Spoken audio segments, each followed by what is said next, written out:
Ja, ek dink dit is moeilik om dieper gesprekke te hê oor geestesgesondheid en wat die realiteite daarvan is. Elke persoon ervaar dit op 'n ander manier.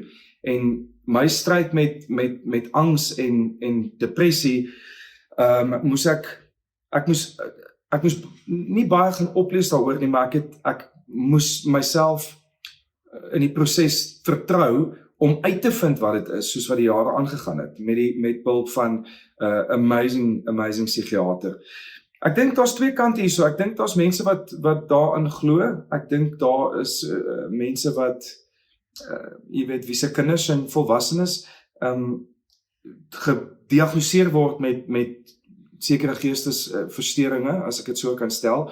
En dan is daar aan die ander kant mense wat jy weet nie daarin glo nie.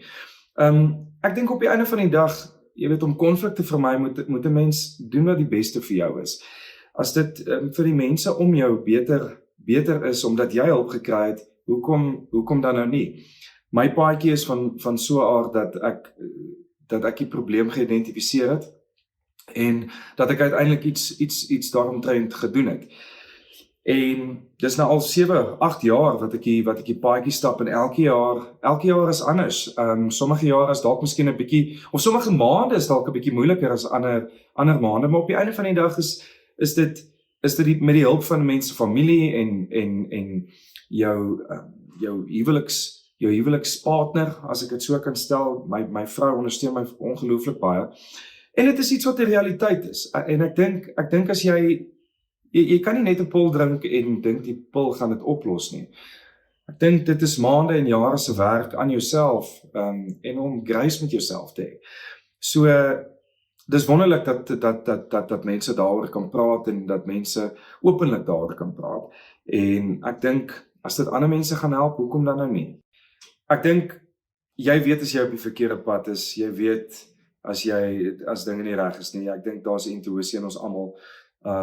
Ek dink die paadjie wat ek gestap het, dit het moeilik gemaak, want ek het my geluk in middele gaan vind wat nie noodwendig die regte pad was nie, want ek het dit weggesteek, of as ek gedrink het of wat ook al, jy weet, dan het ek dit probeer doodmaak, wegberg, hoe sal mens sê, nam.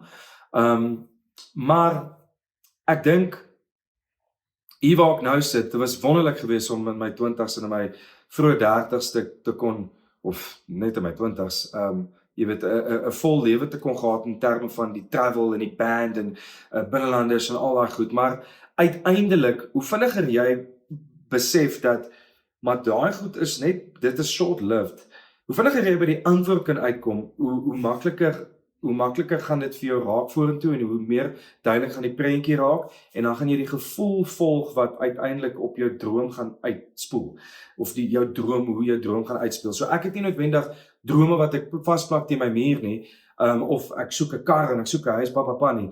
Niks van sulke goeders nie. Ek hou van die gevoel wat die tools wat ek implementeer in my lewe, ek hou van daai gevoel wat ek kry as iets werk, byvoorbeeld soos die dokumentêre reekse en die ander programme wat ek besig is om te vervaardig, en mense wat ek saam mee werk. Ek dink dit is iets wat ek sal wil opgee nie, jy weet, ek gaan nie iets doen wat my wonderlike lewe wat ek het prysgee nie. Ek sal dit nie doen nie. So my boodskap is ek dink, hang in there, praat as iets pla, kom identifiseer wat die probleem is, kry jou antwoord, werk daaraan, want ek dink die prentjie vorentoe lyk net baie meer rooskleurig. Vra my, ek was daar gewees. Jy mors jou tyd as jy in jou 20's te veel drink.